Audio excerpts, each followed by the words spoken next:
You're listening to the ESO Network, your station for all things geek.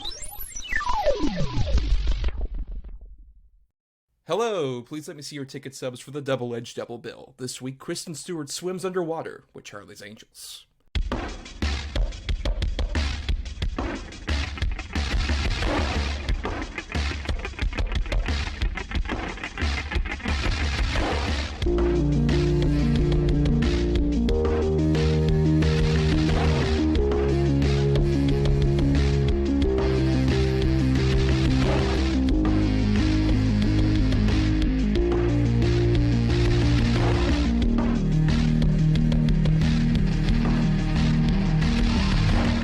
Each week, Adam Thomas and Thomas Arianne will come to the table to discuss the randomly selected yin and yang of a double feature. Then, both will have to pick number between 1 and 10 in order to seal their fates for the next episode. One will have 2 good movies, the other 2 bad ones. Let the chaos begin. I am Thomas Mariani, and I am just sitting here underwater. I'm somehow got all my recording equipment working. It's amazing. And I am Adam Thomas, and I can't swim. Oh, the true tragedy. True tragedy of the show. Why did you bring it up? Well, it's a good thing we're not talking about a movie that takes place mostly underwater anyway. But we're not the only ones here, Adam. We have to introduce a guest we have here.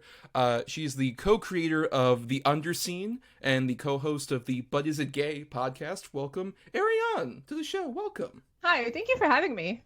Oh, it was a pleasure to have you on. We're very excited here for you, especially because we invited you on to this episode specifically because I'd read a review you did for the Subjects film Happiest Season, because we're talking about Kristen Stewart today.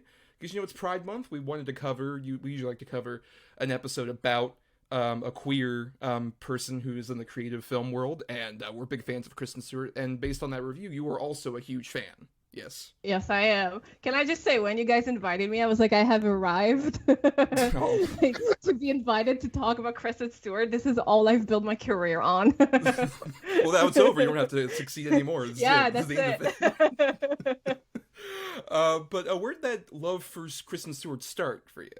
Oh God, probably Twilight. They're not great films, but I was a closeted teenager watching them in theaters, and everyone was like Robert Pattinson, and I was like Kristen Stewart. And then I just started watching her stuff, and since then I just love her. I think she's an underrated actress. And then she still follows with that stigma of Twilight, and which is not fair to her. Yeah, the stigma really is not fair at all. And even as someone who was younger at that time, and I was in high school, and I fit along with the hating Twilight kind of anger to oh my god, this is vampires, this is werewolves. But a funny thing happened. I grew up, unlike some people still who saw this bug up their butt about Twilight. Yeah. It's just it's just weird shit. It's a fun, weird version of these things. Not all the movies are good, but especially the last 3 get so weird in an interesting way. Yeah. They're fun to rewatch drunk with people. I could definitely see that. Yeah. For sure. Or drunk alone, like I just did. Yes. But Adam, what about your history with Stewart? Were you a fan around the Twilight time, or was it a bit earlier, later? What's your history with her? Well, I sort of knew her in things before Twilight. I think the first thing I saw her in was probably Panic Room. Yeah. But then I remember, The Messengers and Zathura and a couple movies like that before Twilight came. And I'm right with you guys. The thing about the Twilight movies is, these aren't my werewolves or vampires. Guess what? Assholes. They're not real creatures. You can do whatever you want with them. It doesn't change anything at all. And I think they're fine. And I don't understand sort of the flack she still unfortunately receives because of those movies. It's a little ridiculous at this point. Yeah, and even Pattinson still gets it to some degree. Another person I would love to devote an episode to, because I think the thing is, with the two of them, they obviously came up with these Twilight movies that were such big successes, and then both of them took the acclaim that they got from that. It's just okay, now we can do whatever the hell we want, and they've really embraced doing whatever the hell they wanted, with especially Kristen Stewart has gone over to do a bunch of Olivier Assayas films, but then also go back to hey, I'll do some big studio movies at the same time. I don't care. I'll do whatever interests me. And I think that's the thing, is she and Pattinson both come off as very sincere in terms of they just really love the craft of being able to act in movies, and they just like being able to do whatever and just have a huge sample platter of just weird things to do. And I think Stewart has especially done a great job of that, all with her curious tics that make her, like, that was criticism at the time of Twilight, and now it's just become like, oh, this is just her actually getting into a subject and actually being able to embrace the character. Yeah, no, definitely. It's funny, like, that's a good way to put it, that sort of the tics that turn people off in the Twilight thing have come to define her as sort of almost an acting style. It's pretty cool to see that sort of, total 180. But also, like, if you look at the Twilight books in itself, it's not a great character to play. There's nothing to do with it. So she was doing the best she could with it, and I think she got pigeonholed in it. And then after Snow White, she was like, I'm done with mainstream. And she didn't do it until last year. Right, that's interesting. We are going to be talking about two of her more mainstream projects. I even realized the two ones we're doing came out within 2 months of each other. Yep. Which is wow. weird to even think about. Yeah, because this was, like, I guess her sort of little return back to mainstream cinema. Yeah, that's true. And the two films we're talking about, if you aren't aware, we pick two movies at the end of the previous episode. And in this case, we have the good pick, which was picked by both myself, this is one of my choices, but also our Patreon subscribers at patreon.com/DEDBpod voted for this good pick, which ended up being Underwater. And then the bad pick, which was Adam's choice, ended up being the 2019 version of Charlie's Angels. So yeah, two of her more mainstream projects. And now let's go ahead and jump into Underwater.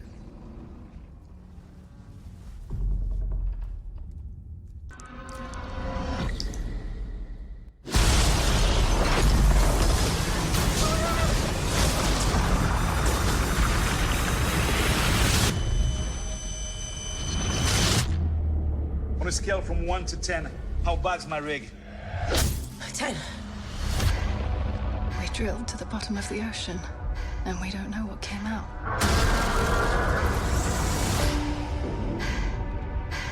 Gotta get to the station. How will we even get there? We walk.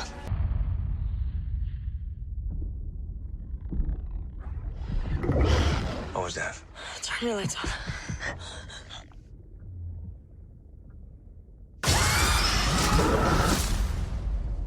So Underwater came out January 10th, 2020.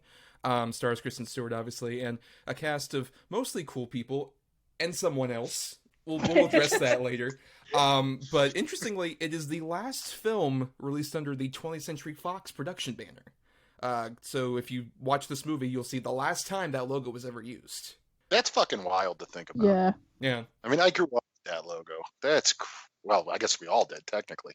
Yeah, that's nuts. Yeah, and it's also interesting given the first movie that was released under the new title of 20th Century Studios was called The Wild. Oh, yeah. And the last movie released under, like, before they changed their name to 20th Century Fox, back in the 30s, was the 30s version of Call of the Wild. That's just a weird, like, circular thing.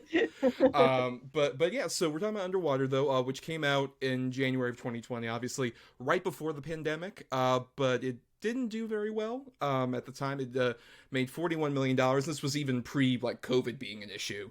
It just withered on the vine in January of that year. And I did see this, like, later in the year, and I remember really digging it myself.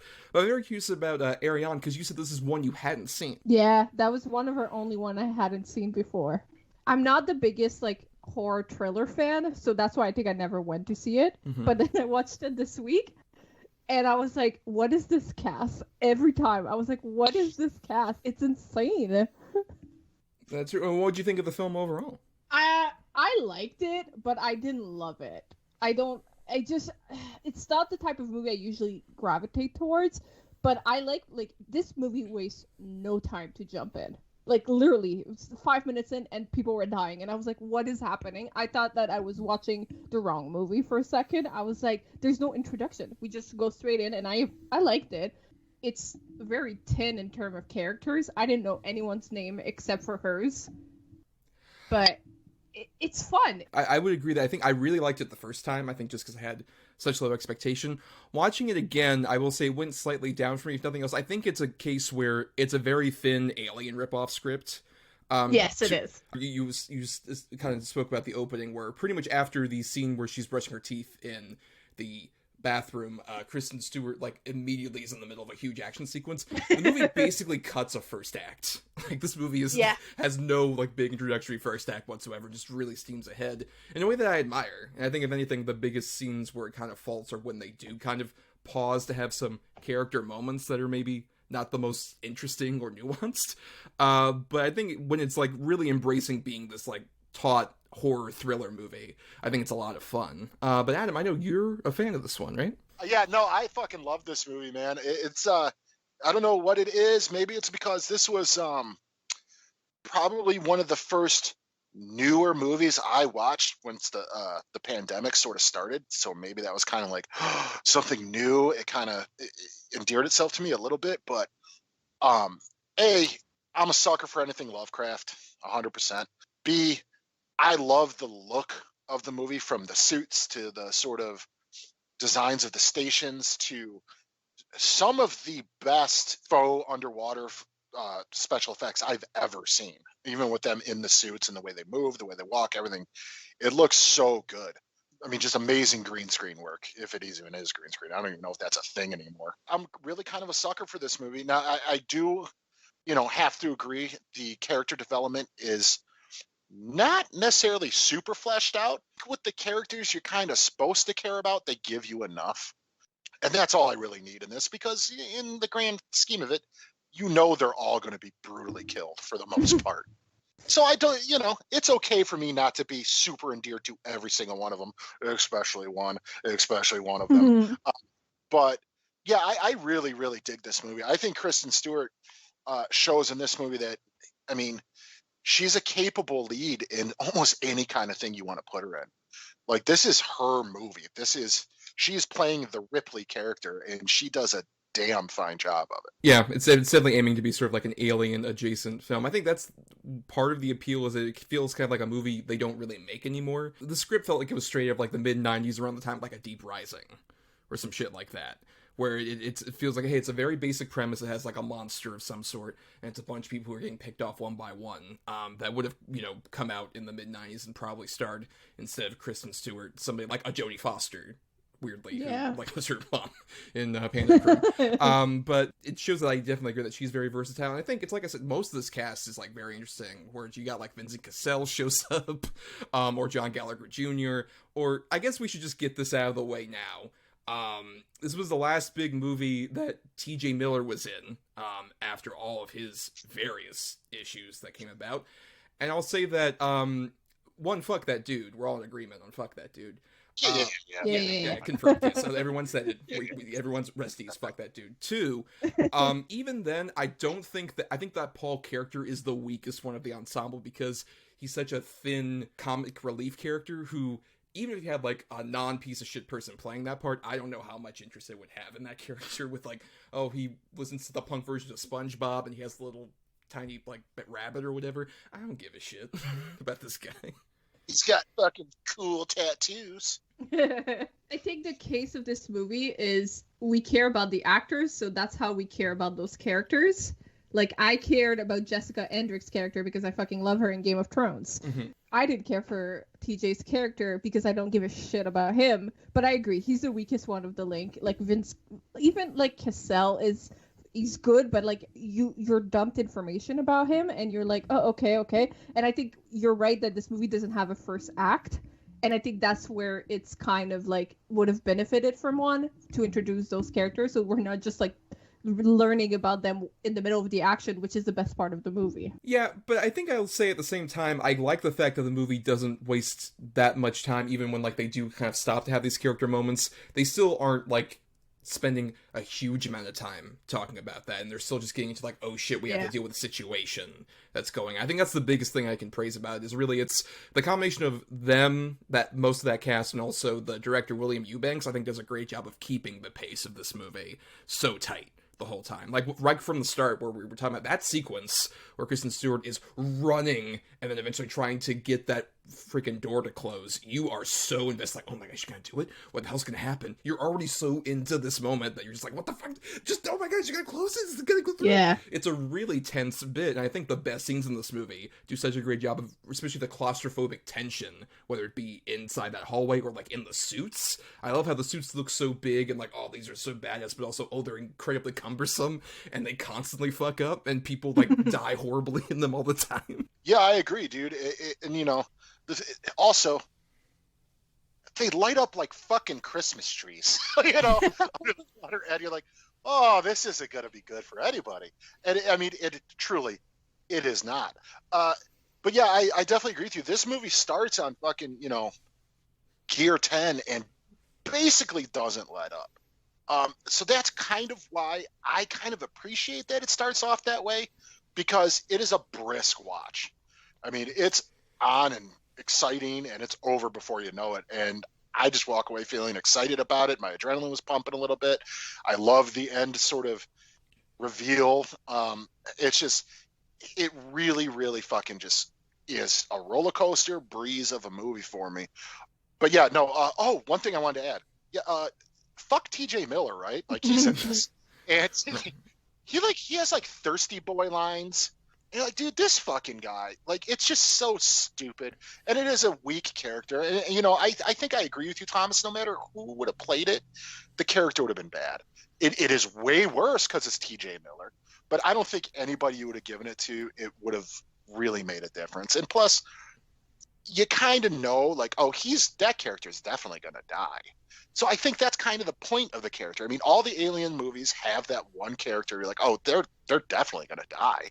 Like, it's so telegraphed, and he was that character in this movie. Yeah, I mean, I wouldn't mind somebody like, say, like a Sam Richardson. Maybe I think would have done a fun turn at that part. Was the one I was thinking of the whole time, who I would have wished could have been, like, Army of the Dead CG'd in, like Tig Notaro style, as opposed to this person. Yeah. Yeah. I feel like today this character would be played by a woman, a bit like they did with Tig's character in Army of the Dead, where like they would have been, okay, rewrite this and make it a woman, so it's less misogynistic the way they set up that character. But yeah, maybe, yeah, that could also work. But what about Arianne? How did you feel about sort of like the bigger horror set piece? Even though you're not as big into the horror stuff, were you like engrossed, especially when they were like underwater and everything?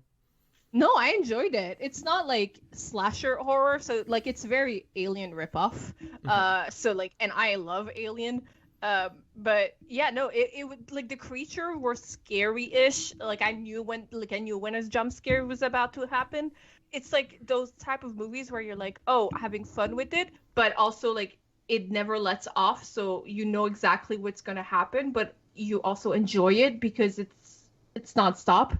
Yeah, I would agree with that. I think particularly, again, was talking about like the way they achieved that. I found out apparently they shot all the underwater stuff on like dark black stages and just had like the lights funnel through, and then they added all like the algae and stuff over with like CG. And I think that's a great way to do it. I think especially when like I feel the weight of all those suits as they're going under. It feels almost like you're playing along with like a BioShock game or something like that, where you feel like the true weight and cumbersomeness of those suits as they're going around. Or even the POV shots look so great when they're trying to like discover things, like especially when they find that body that has like the thing that pops out of it. I think it looks like so much like, oh, this thing has been decaying for so long underwater, and then when this thing pops up, you're immediately just like, oh my god, it's a really good example of a jump scare with that. Yeah, I agree. I think the fact that it's mostly practical is really good. Like, I think it would have lost a lot of what it did if it was all like blue screen, no real suit, and it's all like CG like they did for Green Lantern. But I think because it's practical, you can see the weight of it when they walk, which I really appreciated, because you could tell that these actors did not want to be in those suits. And they were annoyed. And it sold the characters, so I was into it. Yeah, and I think particularly, like, Stewart feels like someone who would, like, embrace that kind of thing. You feel like she's embracing being, like, this action hero inside of this suit, but at the same time, she's embracing the fact that this is super uncomfortable, and I hate being in this thing. But at the same time, the character would also, as they're trying to bound around, just surrounded by horrible threats. Yeah, I agree. I think it's incredibly effective. And what a smart way to sort of really cut cost. You don't have to get them in like a diving pool. You don't have to do any of that. It's really smart. And yeah, it genuinely feels like they are deep in, the ocean and under the surface. And it's just, yeah, I agree. It's so claustrophobic and it's so terrifying and it is so dark. Like there's just infinite blackness. It's, the setting alone is terrifying, let alone you know, the incredibly designed creatures and everything else. Yeah, I like how they also establish how fucked the ship is right away after that opening sequence, where like you see the one part of the ship from the outside, or the base wherever they're at, like contract. So it's just like, oh, everything's cut off, and then like even the great bit with Kristen Stewart talking to Vince Cassell, like, how screwed over is my ship on a scale 1 to 10? A 10. Like we're so fucked. We're unbelievably fucked down here. And I think it also helps that, like Adam kind of mentioned this, but the fact that it ends up being the Cthulhu mythos kind of thing, I think is like, it's so smartly laid out where they don't immediately identify that it's Cthulhu, but you just see this like the shot where like Kristen Stewart's walking around, like she sees all these other smaller monsters, and then they all float away, and you see, oh, what are they floating toward? Oh my god, this thing that's so unfathomably massive. That shot is so great. I cannot stress enough how big of a fucking like sort of pop reaction I had when it was Cthulhu. I was like, what? Wait, what? Are they they're fucking doing? Oh, it blew my mind. I never in 100 years would have expected it, man. But when she shoots off that fucking flare, and you just see it kind of like strobe lighting in. Worst case scenario, there you go. There it is. You're done. Your ship's already blown up. Your station is blown up. Now you have this thing as big as a skyscraper that is now just it's coming after you. It's going to kill you. Oh, man. I'm getting all piggly wiggly thinking about it now. It's so awesome. I cannot believe they had the balls to kind of just go there and be like, yeah, deal with it. Like, it's pretty crazy. Like, yeah, here's our explanation. It's fucking Cthulhu. What an awesome way. We don't really have to explain any of it, because you guys already kind of know what this is, and there you go. And even for the characters, like, it doesn't really matter. It's just like, oh, it's just a giant, horrible sea monster thing. The point is, this is in our way. It doesn't matter if it's actually Cthulhu or not. But Arianne, were you, as, to quote Adam, piggly wiggly over that reveal? Not really, but I liked it. I think it was like a good way to make it look like so much more difficult for her, because at first I was like, they're gonna figure this out at some point, and when that happened, I was like, oh, okay, no, you're fucked. And then the whole last act of her alone, I was like, how the fuck are you getting out of this? Because there's no way she can beat this thing, so how are you gonna do it now? Yeah, and I also like the fact that they kind of gradually reveal the other monsters that are surrounding the Cthulhu creature. Like, they were initially introduced to, like, that little spindly, like, baby thing or whatever that they bring back onto the ship. And it's like, okay, we might be able to take care of this. But then, we see, like, more humanoid monsters gradually, or, like, the bit where she goes into the cave to try and save John Gallagher Jr. And she sees, like, oh my god, these things are bigger than we imagined. And then, oh, how could this possibly get worse? And it's fucking Cthulhu. That's how worse it gets. I think that they ratchet up the tension of, like, oh my god, this threat is even more and more impossible. Down to even, like, when Stewart kind of, you mentioned, like, how she can't get out of this, the fact that she doesn't.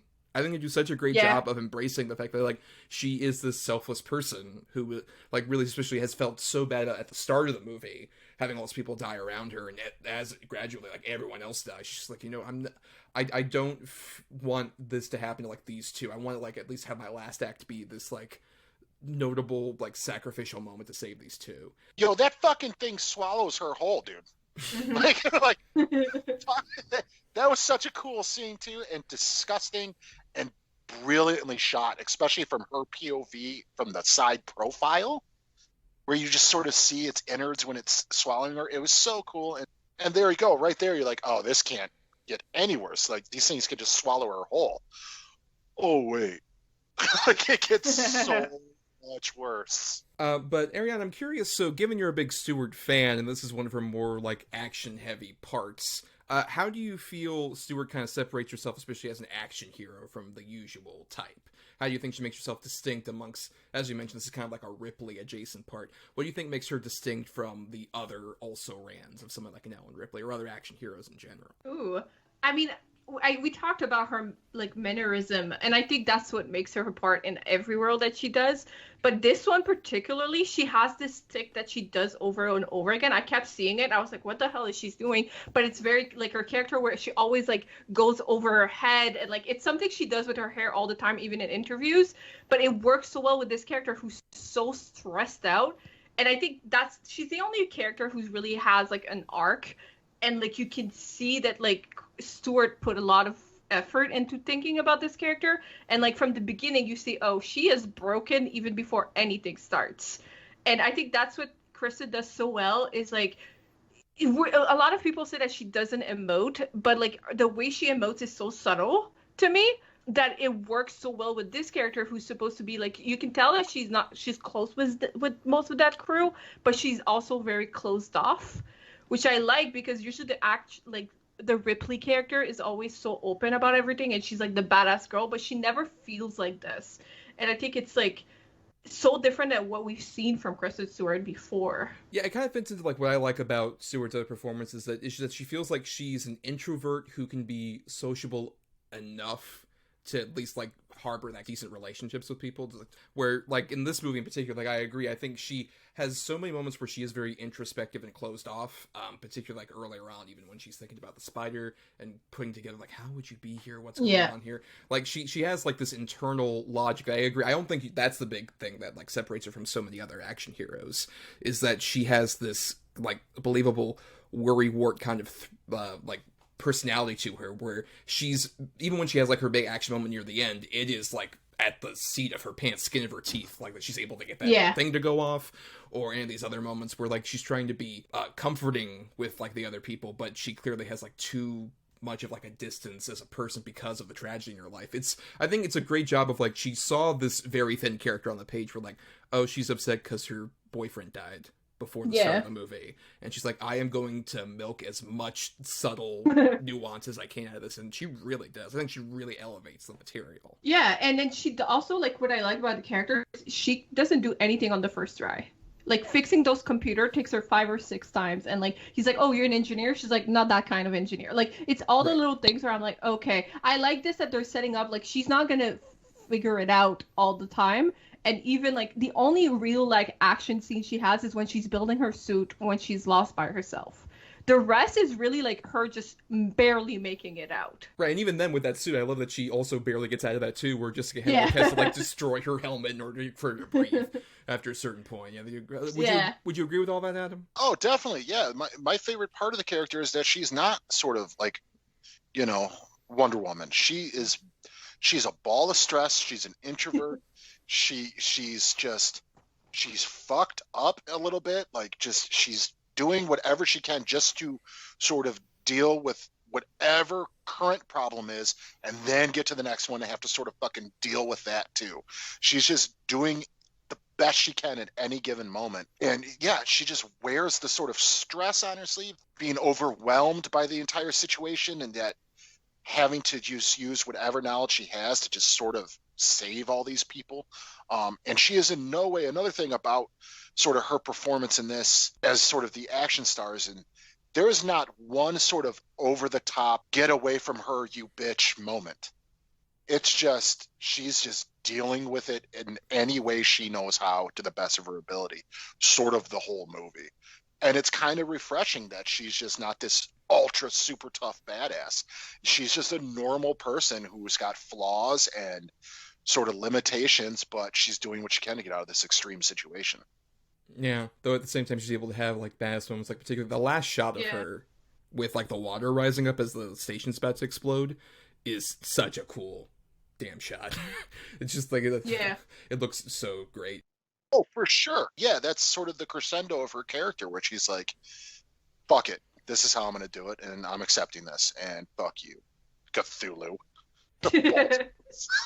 If she's that much of a badass, she kind of kills Cthulhu by the end, maybe. Well, who knows? We think, right, but she does say fuck you to Cthulhu, and at least hurts it.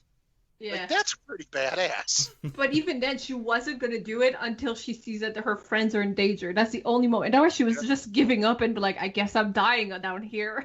Which I was like, it's very like refreshing to see where she was like, the explosion wasn't her first thought. It was when she saw, oh fuck, they're going after them, which makes sense.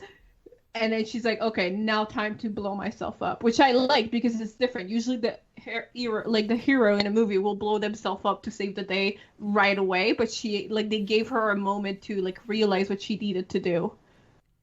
Right. Yeah, I would definitely agree with all that. But let's go into our final thoughts here on Underwater. Arianne, you go first. Go ahead, your final thoughts on the film.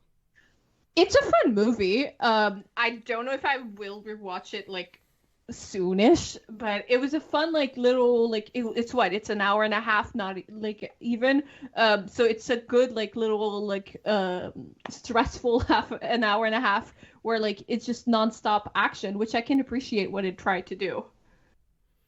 All right, and Adam, your final thoughts? I mean, I kind of already said it. I get piggly wiggly thinking about it. You know what I mean? I love this movie. I've watched it, I think, 4 times now. I tend to show it to everybody who hasn't seen it as often as I can. I think it sort of got lost.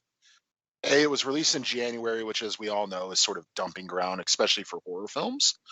And obviously the pandemic hit and everything, so I don't think it really got the chance. But I can definitely see this one having lasting power, especially in the realm of sort of sci-fi horror.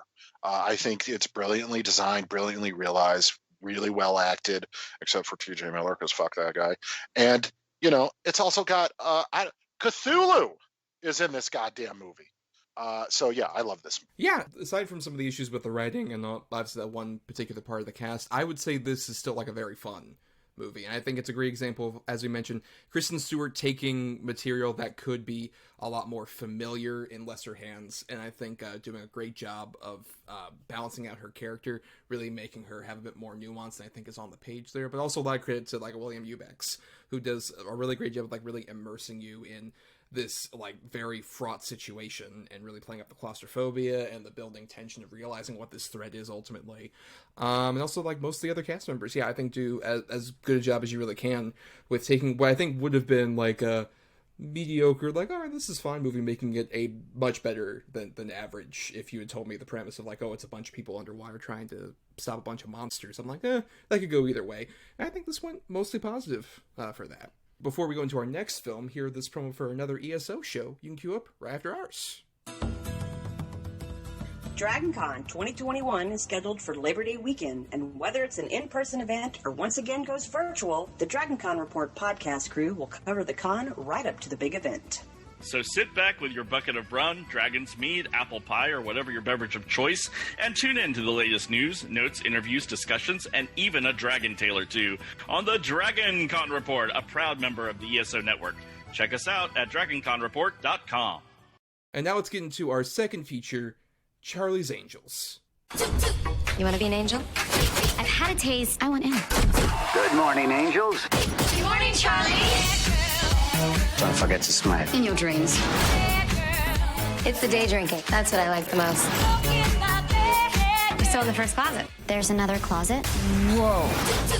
You're in grave danger. We gotta go. You want to run away with me? You're so desperate. Beep, beep. So yeah, Charlie's Angels came out November 15th, 2019, only like less than 2 months before Underwater, and stars Stewart along with 2 other cast members, Naomi Scott and Ella Balinska, who obviously are starring in this adaptation of Charlie's Angels, which was an old 70s series that had a couple film adaptations previously, starring Cameron Diaz, Drew Barrymore, and Lucy Liu, and this is the newer reboot attempt that came out, and I was very curious, especially hearing from Arianne after I told you this was the other pick, that you're a pretty big fan of this one, right? Yeah, I fucking love this movie.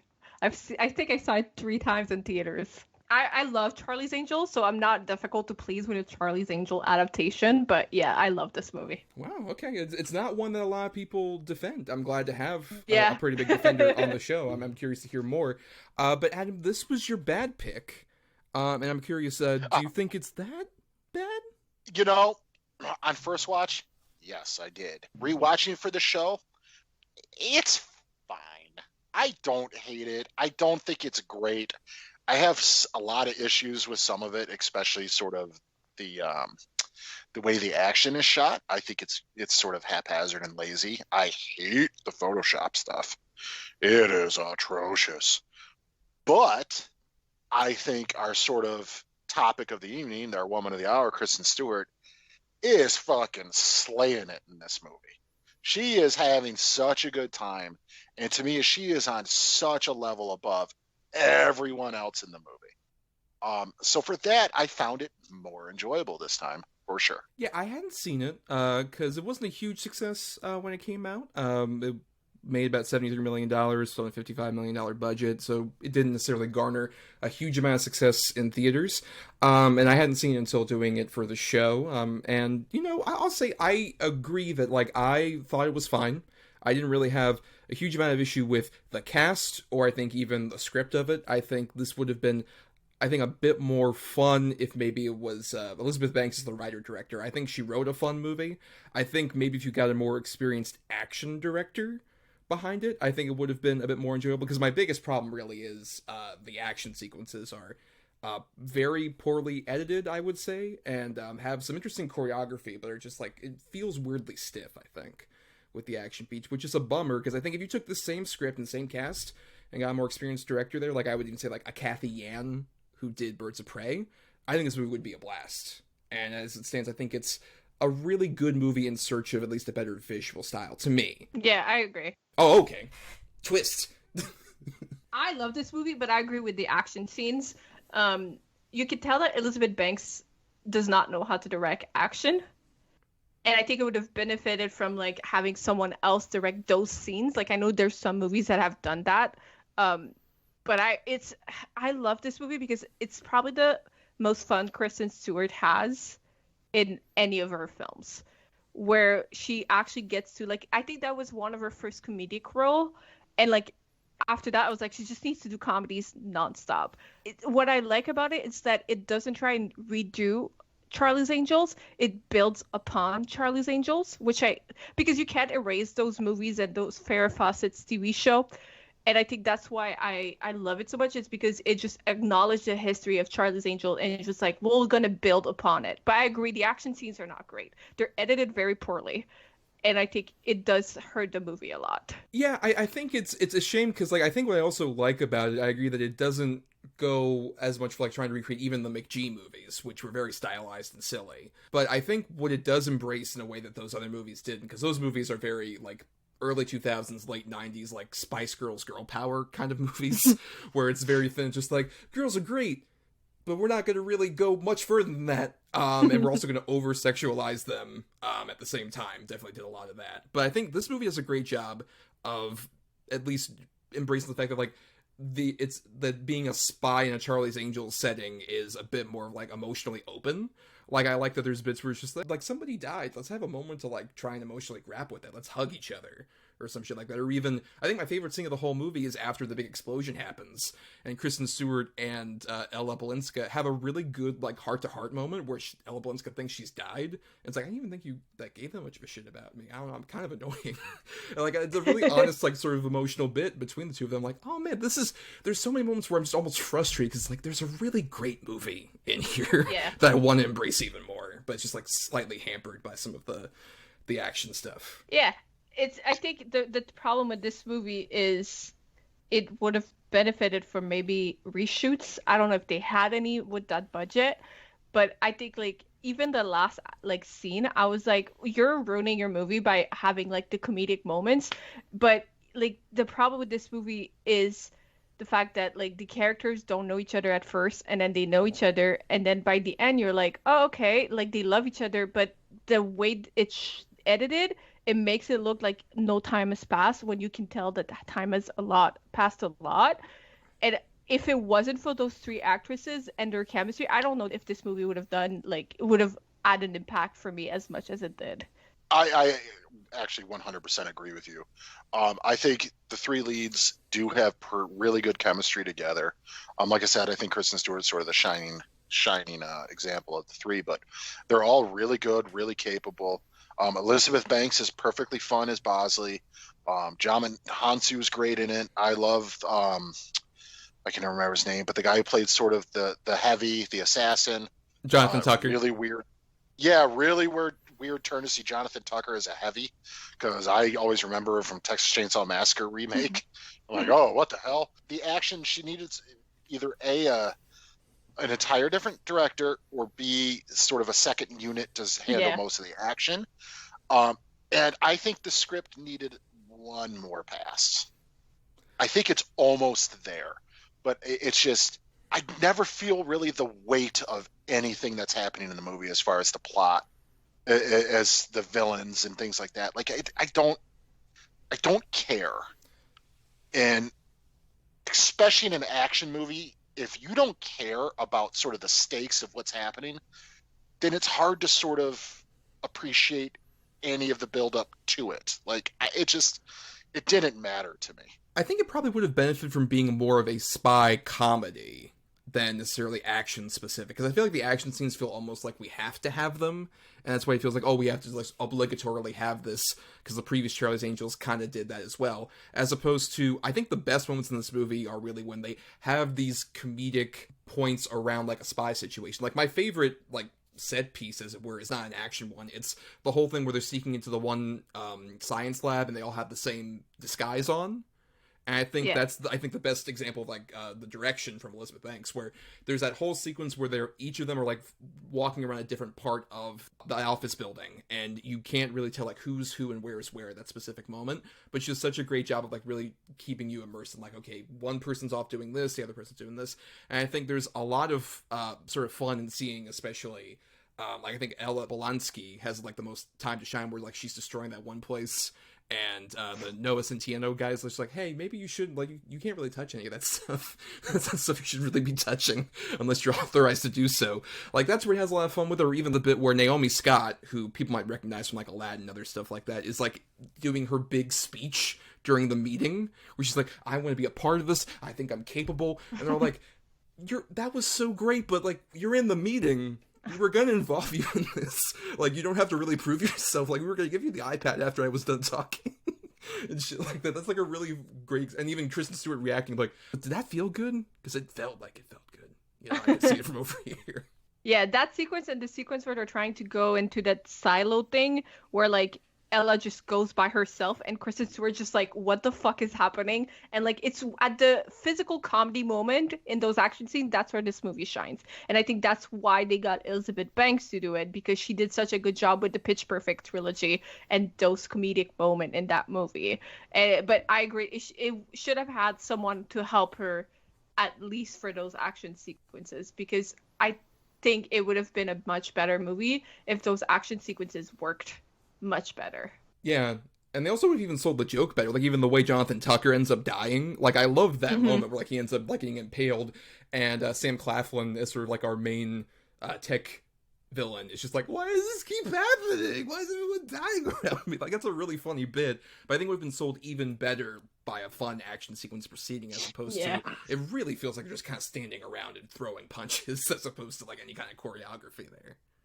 Yeah, I mean, 100%. And I do sort of agree with you again, Thomas, and this is very rare that I'm agreeing with you this much, and I don't really like it, but that this would have really worked a little bit better as sort of a spy espionage spoofish type movie. Not necessarily a spoof in the typical sense, but poking fun at the seriousness of, like, you know, the earlier James Bond's movies, or like, you know, even like if they would have gone full hog wild and like done like a Moonraker, where it's so impossibly silly, but it works in this universe.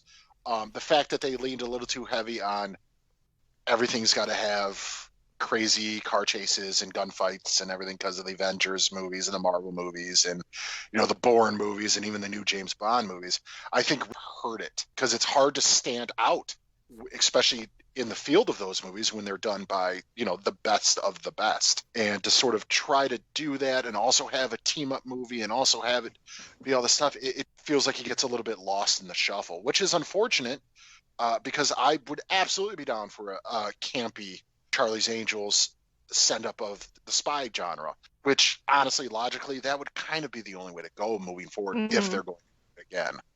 When you guys say that, I just think of Johnny English. Like a type of movie like that. Right. Like that would have worked so much, but now you guys say that, I'm like, yep, that would have been so good. No, yeah, I think it really embraced the silliness, I think, because there's a lot of silly moments, even with, like, Stewart especially, just is really embracing the fact that this is kind of camp. I think that's the big thing that she really embraces, and also just a big credit to the costume designers for, like, I love all the different outfits she puts on, particularly by the time she gets, like, the pink jockey outfit. That's so ridiculous. Like, I love that. So ridiculous.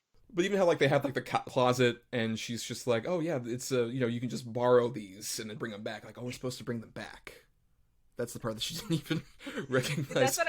That's what I love, is because she plays, like, this entitled rich girl who just got picked out to be a spy, and she thinks she's still entitled to those, and you have this little comedic moment that Chris is so good with them that you're like, why haven't you been doing comedies this whole time? I mean, yeah, she'd done comedies before this, a few, like, I'm gonna be, when we do the Double Redo, one of my recommendations is a comedy, but I agree, I think she hasn't done at least, like, more silly stuff like this. Yeah. I think this is her fully embracing being like, oh, I am going full comedy, right down to, like, the opening sequence is so fun with her playing, like, oh, I'm a ditzy blonde who's trying to, like, to basically seduce this guy who I'm trying to get information from. Yeah, I love the way that she plays, where she's like, oh, I believe a woman can do anything if they really put their minds to it, and everything else like that. She's almost kind of spoofing, like, the earlier Charlie's Angels movies by doing that, which is so great. Yeah, the thing is, she's got manic madness about her in it, because, and I hate to use the word because I don't think it's a compliment, but she's quirky, and I don't think that's a compliment. I think that's ridiculous. But that's the way she sort of plays it, to where she's just off in her own world all the time. Even when she's working in them as a team, she's not on the level that they are, in any way, professionally or anything, but yet she still might be the most capable one because of that. Like, she just has no fear, no whatever, no reservations about anything she says, anything she does. She has no filter. And I think it's just a great sort of character to throw in, this sort of action-heavy spy movie, especially where, one of them is super serious and the other one's a newbie. And then you got kind of the mix between the two, where she's capable, but she's also like, kind of like, this is kind of stupid. This is a little ridiculous what we're doing, right? And it's really refreshing, and it's such a fun character. Like, I would follow that character in her own movie. I really, really would. I think she could really pull it off. Yeah, I would really dig, like, an action comedy Kristen Stewart vehicle quite a lot if she was able to get that put together. Arianne, what do you think sort of, like, makes her especially stand out amongst, like, other sort of, like, comedic beats? What do you think she kind of adds to mainstream comedies that you don't usually see in a performance like this? I feel like she takes it to the extreme, where, like, at times I'm like, she's not in the same movie as the other two girls. And I think, like, to me, because after Twilight, she went really, like, independent movies, where, like, I'm like, it's so different for her. And then the way she hits those comedy beats, it's so, like, it's on point every time, where I'm like, and even when you look at the bloopers, you can see that she's having fun with it. And I think that's why I love this movie so much, is that she's having fun. And I don't think we see her having fun a lot in movies that she has, where I'm like, you are in your own world right now, and I'm totally in it with you, because it's so fun to watch her, like, do those little things. And, like, even I don't like that word quirky, like, she's quirky and sometimes, but it's, I don't know, like, to describe, like, that performance to me is probably the best she's been in a big action movie, because usually she always plays, like, the love interest, or that type of character, or, like, the damsel in distress. And this one, I mean, Underwater she does it, but it's such a different role for her to have, where she's totally capable of doing everything in this one. Yeah, you get the sense that she's very much like a devil may care kind of action hero that's, like, really sort of not willing to embrace, like, oh, there's some kind of threat that's going on. I don't care. I'm just going to go headlong into it. She's the reckless one in a way that feels, like, really believable and fun, and I think really bounces off the other two so well. And even, like, where Naomi Scott, I think, like, she also works really well as sort of like the one who's thrust into this who isn't an agent initially and then ultimately becomes one. I think she really embraces the fact that like she doesn't know everything and she constantly screws up, like especially with the mints. I think is like her like really fun comedic set piece. Someone's like, oh, it's the other side, isn't it? And even like Kristen Stewart comment, I'm like, oh, did she knock herself out? So like that's what's so frustrating. It's like this got a weird kind of backlash that's obviously like internet misogyny's dumb. Of like, oh my god, Charlie's Angels movie. Like there was that weird kind of thing around it before it eventually just dissipated. And it's such a bummer because like I would have loved to have seen like this been like a pretty fun like weightless action comedy that we just don't get anymore, even especially starring like a bunch of women. It would be so awesome. I just think like there was some stuff where like Elizabeth Banks was talking about like, oh, people don't really care about female-led action movies as much. Unless it's building into a narrative like a bigger universe like Captain Marvel or Wonder Woman. And I think that's part of the problem. I can see that. But also I think the other thing is it's a shame they had to attach this to Charlie's Angels where, quite frankly, no one gives a shit anymore. Like, the reason it worked in the 2000s was because people still had nostalgia for the 70s. Yeah. Like, if you watch the 2000 Charlie's Angels, that one is fully immersed in, like, fucking Cameron Diaz comes out and she's dancing to Heaven's Missing an Angel. Like, it's fully still in 70s nostalgia. If they'd been able to make, like, a movie that wasn't so attached to Charlie's Angels, just be, like, a fun secret agent comedy movie starring these three ladies, I think it would have been a much more warmly received movie. And I also think it was marketed so wrong. Where like they made it look like it was such a big action movie, and it's mostly a comedy. Like the beats are mostly comedic, but the trailers never gave you that. It was all action, action, action. And I think a lot of people were like, "Oh, it's only another basic ass action movie," and it was released like without a lot of marketing in front of it. I went to see it on a Friday night, and there was no one in that theater but me and a few friends. So I think it was marketed so wrong. That's why it like didn't do well, and I don't think it's gonna get another one, which is a shame because she was good in that role. But it had a hit single starring Ariana Grande, Miley Cyrus, Lana Del Rey, "Don't Call Me Angel," everyone's favorite song. It did not do well either. Are you saying a single where a bunch of people, like big artists, collaborated that like clashed completely with styles didn't do that well? That never happens. But would you agree with that sort of marketing presentation kind of doomed it a bit, Adam? I mean, 100%. And unfortunately, you know, it's not that I disagree with sort of what Elizabeth Banks said, but I definitely agree that, like you said, the nostalgia for it has definitely worn off. The people who would have seen this would be nostalgia for the Cameron Diaz ones. And let's be honest, they're not great movies. I mean, they're fine, they're fun, but they're not that good. So, you know, I don't think the love for the franchise is there right now. I don't know if it was too soon.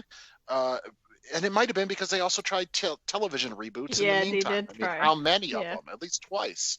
It's unfortunate that the movie didn't go through another pass to really be something that could, you know, challenge sort of the ideals of what an action movie could be, or what, you know, a female-led sort of cast and director and writer making an action movie, how much that could change things. And it is unfortunate. I wish it would have, but, you know, that's just sort of the way that works. Unfortunately, you know, you get the internet misogynist trolls on it, and they just sort of killed it to begin with too. I mean, we saw it with Ghostbusters. It's not much different with this. Well, and also it felt very much like a studio afterthought with what we were mentioning about how it wasn't even that well advertised or anything like that, or even like really cared that much to bring it to people's attention.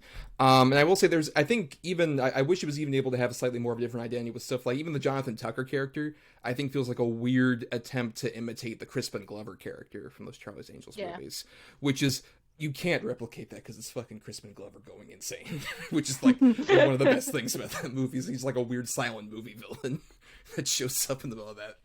But yeah, let's go ahead and get into our final thoughts then on Charlie's Angels. Arianne, obviously you love it.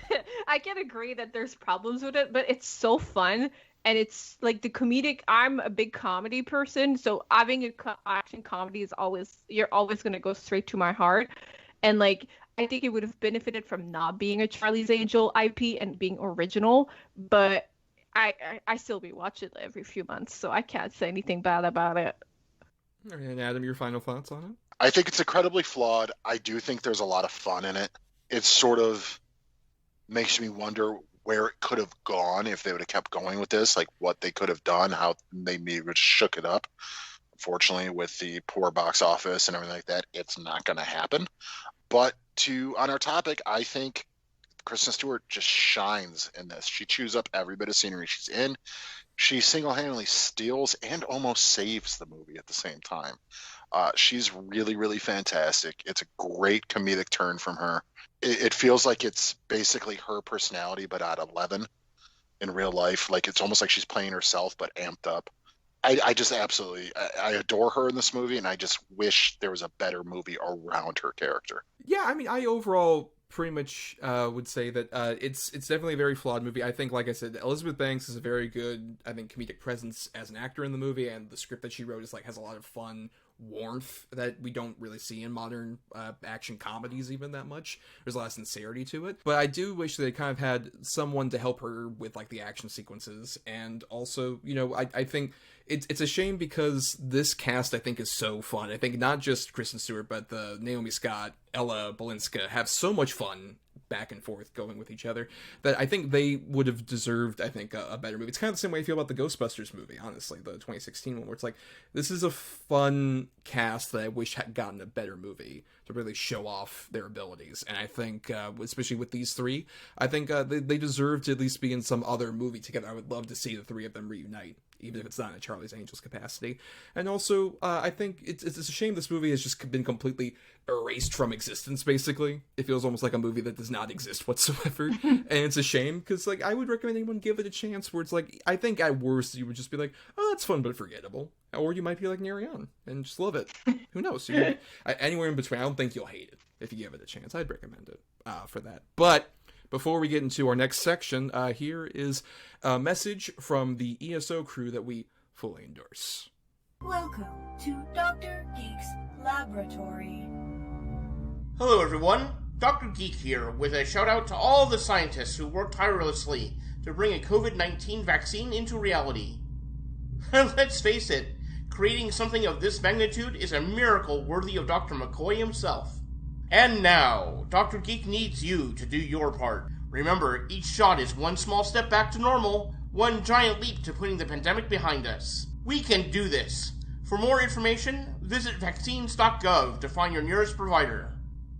So now it's our segment, the Double Review, where basically every week Adam and I recommend 2 good movies and then not recommend 2 bad ones that fit around our general topic. So we're obviously talking about Kristen Stewart here, and we invite our guests to do the same. Arianne, I believe you have some prepared. Yes, I do. Very good, very good. But first we'll go with Adam. What are your choices for the Double Review for Kristen Stewart? For the good, I've already mentioned them both by name. I have Panic Room. It's a Fincher movie. I can't, it's Fincher. I love Fincher. B, it's the only time Jared Leto with cornrows is acceptable. C, great Dwight Yoakam, great Forrest Whitaker, great Kristen Stewart, great Jodie Foster. Really exciting, really thrilling, small movie. Basically one setting. I absolutely love the movie. I love the look of it. I love the stakes. I love the characters. Everything about it. I think it's a really, really sort of underlooked film in Fincher's oeuvre as a whole, and it's a fine performance from a super young child actor, Kristen Stewart. And then for the second one, I have sci-fi Jumanji. I have Zathura. I loved Zathura when I first saw it, and it totally makes sense to me why, the guy who directed that would go on to do bigger movies like Iron Man and sort of become one of the top guys in the Star Wars universe with Jon Favreau. I think it's super fun, super cute. Kristen Stewart plays a perfect older sister who she's not real shitty to her brother. She's just kind of tired of his games. She's really fun in it. All the kids are really good in it. The creature effects are great. And the CGI actually still kind of holds up pretty well. For my bad, I have just A, why was there 2 Snow White movies in the same year? B, why is one of them Snow White and the Huntsman, a gritty take on the Snow White legend? Who asked for this? Who wanted this? And it's not, it's just kind of feels like, oh, let's make a fantasy movie. Here we go. pick every stereotypical plot point you can find in all of them and put it in this, and there you go, it's Snow White. Kristen Stewart looks incredibly bored on it. Also, this is where, all the problems with her and Pattinson first happened. And I'm still not over it. But it's kind of a bore fest. Like, it's not exciting. There's nothing to it. The sequel's dumb too. Like, it's garbage. And then I have a horrible horror film, The Messengers, which I also mentioned earlier, which was originally going to be about haunted scarecrows. And then they were like, nope, let's just change it into a bullshit stereotypical thing. Let's make the direct-to-video sequel about the scarecrows, which is one of the only times I will say a direct-to-video horror sequel is better. Not because it's a good movie, but at least the story makes a little bit more sense in a cohesion level. Yeah, The Messengers is it's just dumb. Like, she's bored in it. It was like a vehicle for, what's his name? Because a big fat Greek wedding was a hit. So like, yeah, he's going to be a star again. No. Corbett's not going to be a star. Yeah, I'd never seen The Messengers. During my research, I realized that was a movie again, because I'm like, I vaguely remember Kristen Stewart on this poster. Yeah, that's something that exists. Yeah. Right. It's kind of the same thing even with, like, a Snow White. It's sadly the only real legacy that movie has is the weird bullshit that went on with, like, her and the director, which was such a bummer that everyone got so pent up about that. And that was such a failure of, like, us as a species to, like, just be so obsessed with that bullshit. But then with the other two, Zathura, I really dig. I have not seen in a while. I'd be curious to revisit it. With Panic Room, I agree, that's very underrated Fincher. I think it's slight Fincher, but I think that doesn't mean he gets to be swept under the rug. Like, that was the one he followed up Fight Club with. And everyone was so hell-bent on, like, oh my god, we gotta see what he's doing next. And he made, like, a solid, tight thriller. Also, more importantly, when I first saw that movie, and I didn't know who Kristen Stewart was, I'm just like, did they get, like, Jodie Foster's niece for this movie? Because, like, it's astonishing that they look so similar. Yeah, it's pretty incredible. It's even more weird when you find out, like, that movie was originally, like, the first 2 weeks before she was injured, Nicole Kidman was shooting that movie with Kristen Stewart, which would have been very different movie. Ooh, I don't know if that would have worked nearly as well was with Foster. Because also it's weird that, like, Stewart got her start with Foster, because I would argue they're very similar actresses. Yes, they are. Their ticks, yeah. Like, you see, like, I could totally see, like, her taking on, like, a Clarice Starling style FBI role at some point in the future. She has a lot of those same ticks. Sure. But I'm up here next, and I'll say, for my good, I have two movies that are very different, but I think really represent the two different sides of Stewart that I really dig. First, I have Adventureland, which was the comedy I was referencing earlier, a coming-of-age comedy that came out from the Greg Mottola, who directed Superbad, and this was promoted at that time as, like, the new movie from the Superbad director, which I remember being like, oh my god, this is going to be a raunchy, fun comedy. And it's like, it's kind of that, but it's more of, like, a dramedy, where you get, like, Jesse Eisenberg as this kid who ends up taking a summer job at this theme park, and he ends up having, a summer kind of love affair with Kristen Stewart's character. And what I like about the movie is that sounds so much like, this is going to be like a bad John Hughes ripoff. And I think it gives her a lot more humanity, in particular as the love interest character. We see a lot more about her life, especially her dealing with an incredibly well-cast version of Ryan Reynolds as a piece of shit, as this older guy that's cheating on his wife, Kristen Stewart, this younger woman. And it's so effectively done. And even when you get to the end where Jesse Eisenberg is also, like, a very much more complex character where he does a lot of shitty things. The movie's very aware of are shitty. And Stewart has so much pathos in that movie near the end of it, where she's being accused of so much bullshit. And it's so heart-wrenching to see her go through that. It is a stellar example of, like, turning what could be just total fluff into a really underrated, I would say, comedic turn from her. And then the other good one I have, it was my alternate choice that all of you patrons decided to vote for Underwater instead, but I think it's my favorite performance of Stewart's, and it's one of the most original movies I've ever seen, and I rewatched it right before we did this, Personal Shopper.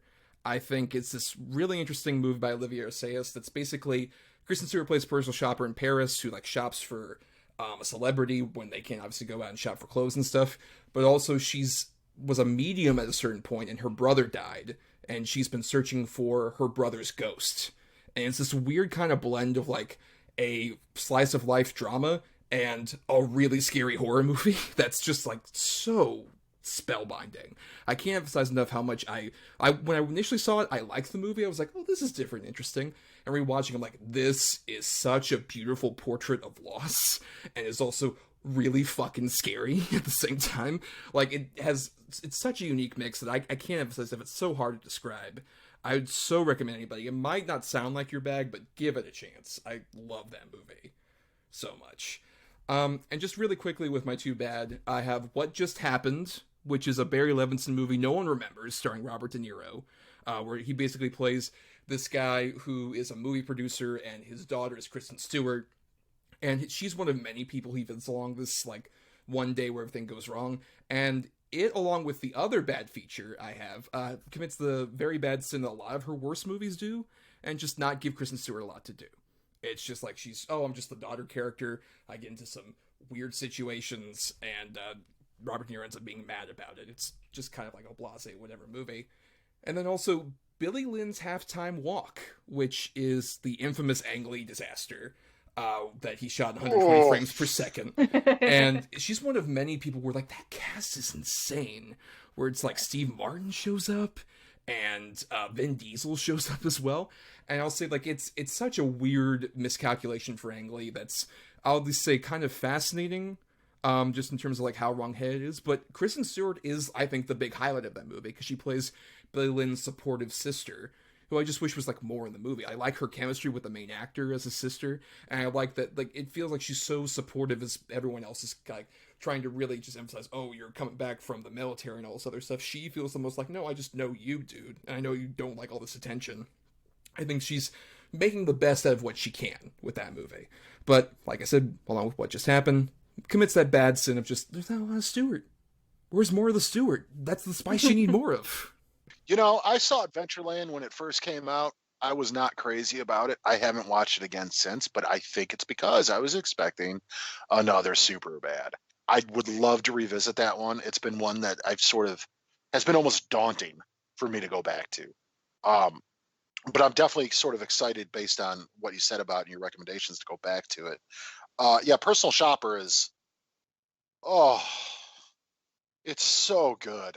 I mean, it's so good. It's one of those criminally underseen that I just wish more people would seek out. It's tragic and scary and beautiful, and it's just a masterful performance from Kristen Stewart. And your other two are, dog shit. Well, Arianne, what about yours? What are your choices? It's funny because I had all of yours on my short list, both of you, and then I was like, okay, I guess I'm choosing the other two. I have Clouds of Sils Maria for my best. She's still, to this day, the only American actress to win a César for her performance in it, and it's with the same director from Personal Shopper. And it is, to me, the best performance she ever gives. So it's the story of a middle-aged actress played by Juliette Binoche, who is cast as a romantic lead in a movie with a young Chloe Grace Moretz, and it's about her. Kristen Stewart plays her assistant, and it's about, like, that journey to go to make that movie, and it is one of the most beautiful movie I've ever seen. And Kristen's performance in it is probably the best she's ever been. It's captivating. I watch it a lot. I have it on DVD. And it's so calm, but also you're stressed the whole time because you don't know what's going to happen. It's one of those movies that I think, because it's French, it really, like, didn't go mainstream. I think Twitter has made it more mainstream now, but it's so good. And then my other one is Still Alice with Julianne Moore. She won her Oscar for it. And Kristen plays her daughter, and it's about a woman having early onset Alzheimer, and it is heartbreaking from start to finish. But Kristen it's one of those movies where she's barely in it, but she makes the most out of this role. And because she plays that daughter who accepts that her mother she's kind of losing her mom because of Alzheimer, and the way that Kristen is able to bring, like, such a performance, she probably has, like, max 15-20 minutes in that movie. And it's just so heartbreaking to see this daughter accepting the fact that she is never going to see her mom again. And I think those two are some of her best work ever. And then her worst, and I have two movie that I saw at TIFF back to back, this year's back to back, and it's G.T. Leroy with Laura Dern. It is based on a true story about someone who took a pen name, and it is boring from start to finish. And they both are great actors. They do the most with it, but I don't like it. I've rewatched it for this, and I was like, after half an hour, I was like, I'm bored. And then the other one is Seberg, where she plays Jean Seberg. It is probably the most underused cast I've ever seen, where they are all great. That cast is all-star. It's Jack O'Connell, Kristen Stewart, Zazie Beetz, Anthony Mackie, Vince Vaughn, and Margaret Qualley. And I cannot tell you what happens in that movie because it is so paper thin. They try to do justice to Jean Seberg, who was an activist, an actress activist, and was the FBI basically ruined her life because she was she wanted to help the Black Panthers. And that movie does not do justice to what it was that this woman did for them. Kristen Stewart is great in it, but it's not a great movie. Yeah, Seberg and JT Leroy were both ones that when I heard about what they were, I'm like, oh, this sounds fascinating, especially Stewart. Yeah. I'm all in. And then I heard all the reviews out of like TIFF and stuff. I'm like, oh, they're duds. Yeah. That's a bummer. It's sad because she is amazing in both roles. It's probably some of her best acting, but those movies are bores. That's definitely... It's very movies where like, let's go get Oscars. That type of movie, and you're like, that's not what you should have done.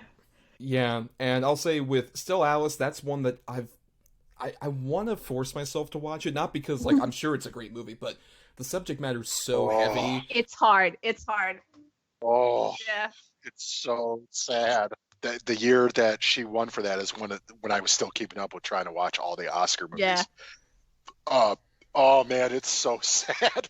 Kristen Stewart is great in it in her limited screen time, but Julianne Moore, oh my God, it's so sad and depressing. Yeah. But I absolutely 1,000% understand why it would be one of your choices. It's a really beautiful film. It's beautiful, yeah. But I have not seen the one with Juliette Binoche. I've heard. If you love Personal Shopper, it's the same director, same team, everything. It's like when people tell me, oh, she's not a great actress, I always bring up that movie because it's probably the best work she's ever done. Well, I was going to say, I did actually watch that as prep for the show, because I love Personal Shopper. I wanted to finally see Clouds of Sils Maria. And I'll say, I think like the chemistry back and forth between her and Binoche is so great, particularly whenever they're running lines with each other. They're so good because it's so much about like their relationship and how much it like really shifts and turns about like, oh, she kind of represents the earlier youthful side of Juliette Binoche, and there's so much weird, interesting tension. I agree that like their chemistry is so great. I think the movie slightly loses me, I'll say, with the epilogue, which isn't very Stewart heavy. And I think it kind of loses me a bit after that point, but it's so worth watching for all the other stuff. Even, I love the scene so much where they're talking at the bar after seeing the dumb superhero movie that Chloe Grace Moretz is in. And Kristen Stewart is genuinely invested in talking about, like, no, I mean, I really felt so immersed in her conflict, and Juliette Binoche is like, it's a dumb fucking superhero movie. What are you talking about? They have such a great back and forth together. Which it feels like it was Juliette just being herself, where she was like, I don't give a crap about this movie. But no, it's so good. I have it on DVD. I watch it a lot. Those two movies to me are probably the best that Kristen has been. But yeah, all right. So y'all out there listening, there's a lot of great Kristen Stewart movies to watch and other ones to avoid. Then, we would highly recommend those. And also submit yours if there are any ones especially we didn't mention. We'll definitely read them on the show. But now it's time to get to the exit of the show. We want to thank some people like Chris Oliver for the intro and outro music used in our show. Listen to more of his music at chrisoliver.bandcamp.com. Thanks to Christian Thor Lally for our art. Follow him on @NightOfWater. That's night with a K _of_water. And also thank you to all our Patreon subscribers, our edgelord patrons. Thank you so much for just the $1 a month being able to, help us guide the show with stuff like picking Underwater as our good pick here, or be able to pick certain topics we do in the future based on polls, and even you can listen to bonus podcasts like around the time this is out, are On the Edge of Relevance about The Conjuring, The Devil Made Me Do It. Will be up for you all to listen to. Yay! Were we fans based on that enthusiasm? Tune in for just like I said, the $1 a month. You can hear bonus podcasts like that. And also, of course, we want to thank Arianne for coming on the show. Thank you so much. You're a great guest. Go ahead and plug yourself. Where can people find you on the internet? You can find me on Twitter at Binette893 on the UnderSCENE and the But Is It Gay podcast, where I talk about gay stuff with my co-host, movie, TV. And then I also write on the UnderSCENE my movie and TV reviews. Yeah, I would definitely recommend. I've listened to the gay horror episode you did. Yes. The show. That was a lot of fun. Yeah, and you guys talked about Jennifer's body and stuff like that. It was a lot of fun to listen to. Yeah, it was great. Yeah, it's a fun show to have where we just ask the real question that everyone should ask themselves when they watch something, and it's, but is it gay? Well, I guess before we get to the exit of the show, are these two movies gay? Charlie's Angels and Underwater. I mean, Charlie's Angels, she is not straight in that movie. No. Yeah, that's just me projecting at that point. But yeah.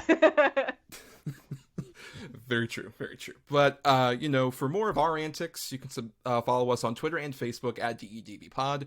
Also submit feedback to us at doubleedgedoublebill@gmail.com, all spelled out. And, if you can't support us with the Patreon, why not buy some merchandise with our logo on it over at the ESOT Public Store? You can buy a t-shirt or a coffee mug, all sorts of other things with our new logo or our old classic logo on it as well. And that helps out because it gets us a bit of a kickback. So we would definitely recommend they do what, Adam? Fuck a butt. Buy our merch. Of course, if you want to follow me in my own individual antics, you can find me on Twitter, Instagram, and Letterboxd as @NotTheWho'sTommy, where I do, my general thoughts and musings about film and other things. And also I do some writing at marianithomas.wordpress.com, and also occasionally at film-cred.com, which I actually met Arianne through the Discord and stuff for that. Yeah, it's been a lot of fun. You can find me on Twitter or Instagram at Atom or Adam, that's ATOM_OR_ADAM. Find me on Letterboxd at Schwanson, SCHWANDTSON. Just follow my antics on there. But I do want to say, we did this because it's Pride Month, and Pride Month is a great thing. I love that we celebrate everybody this month. But hey, how about we just do it every month? How about we just not be dicks to each other? How about we just let people do what they want, love who they want, and enjoy what they enjoy. It's a big month for a lot of people in the world. Like I myself am a bisexual man, and I really take to heart this month. And, I wish we could sort of enjoy it and relish it every month. So, hey, does everybody fucking love everybody? Jesus. Yes. Very much second that. And also, seek out some, other artists and writers and stuff like that who are queer like Arianne. Read their work. Absolutely. And raise their voices up. And, if you want more of our content, you can subscribe to us on Apple Podcasts, Spotify, Stitcher, and other podcasting platforms. If you're listening on the ESO network, why not dig into all the other great shows that are there? And you can also dig into our archives on our main Podbean feed, for especially a bunch of shows we did before we joined ESO. And nothing else, if you can't support us by buying the merch or supporting the Patreon, that's all good. We just recommend, for completely free, rating, reviewing, or sharing the show around. That helps out a bunch of podcasts like ours or Ariana's. Just that very simple, free thing of expose it to others. Yeah, that shit I just said 30 seconds ago about, love everybody and help each other out? Do that for us, too. Share our show. Share Ariana's show. Just get voices out there. Give voices to the voiceless. Except that we're very loud here. We're very, very loud. No, that talk way too much. we talk a lot. Yes. But now, Adam, it's time for us to eventually stop talking. But before we do that, we have to do our picking for next week. Because you have 2 good movies and I have 2 bad for the next topic that we're doing. And that topic is about the late, great George A. Romero, who is getting a film released this week that we're putting this out here because he's got The Amusement Park, his earlier sort of weird, short film, Long Lost, is being released on Shudder, which I'm very excited. I'm so excited, as we will probably get into on the next show. I'm a pretty big Romero fan. Yes, of course, as am I. Well, definitely. I know, Arianne, you're not a big horror fan, but you respect the name of Romero over there? Of course. Yes. But you'll be helping us out here, because given Adam has 2 good choices, he's assigned each number between 1 and 10. I've done the same for my 2 bad choices. We need you to pick numbers between 1 and 10 for both our choices, where that'll end up getting us our potential good and bad pick. But keep in mind, everybody, that the Godfather rule that we have here is in effect, where basically if Adam or I hear that initial choice that comes up, we have this potential for only 1 movie throughout this next whole year. If we hear that choice and we're like, oh, we don't want to cover that, we can say the magic catchphrase of, actually, I'll take the cannoli. And that means we get the other choice. But we can only do that once. We got it in the back pocket to do once. So, first though, Arianne, for Adam's 2 good choices, please pick a number between 1 and 10. 6. All right, at number 8, I have my absolute favorite zombie film of all time, and to me, it might be Romero's best. I have Day of the Dead. Oh, all right. The undersung of the trilogy. Do you want to take the cannoli, Thomas? I am not going to take that cannoli, because I do agree that's a very underrated movie I'd like to talk about. All right. At number 1, I had also one of his most underrated. One of the best, is it a vampire movie ever? Martin. Oh, it's such an underrated movie. Definitely seek that out if you're a Romero fan, if you haven't. It's such a great UnderSCENE movie. Very good movie. But now, Arianne, for my 2 bad choices, number between 1 and 10. 3. Okay, very excited about this. I have at number 2, I think the movie he followed up Day of the Dead with, his very weird psychological thriller involving Helper Monkey, Monkey Shines. Oh! Okay.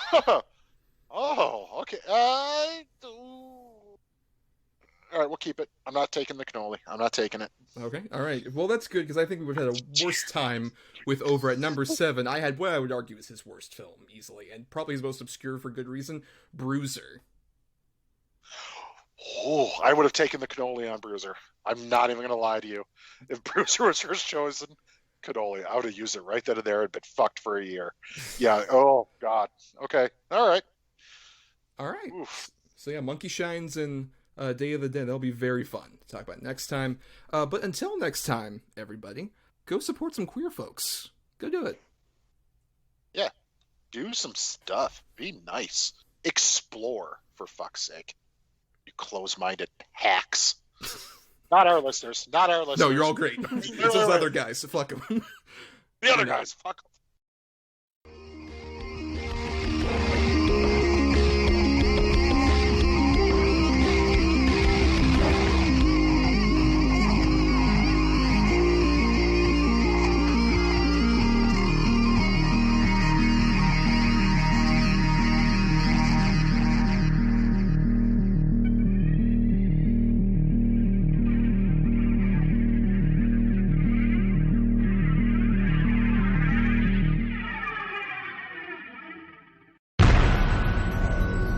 This has been a broadcast of the ESO Network.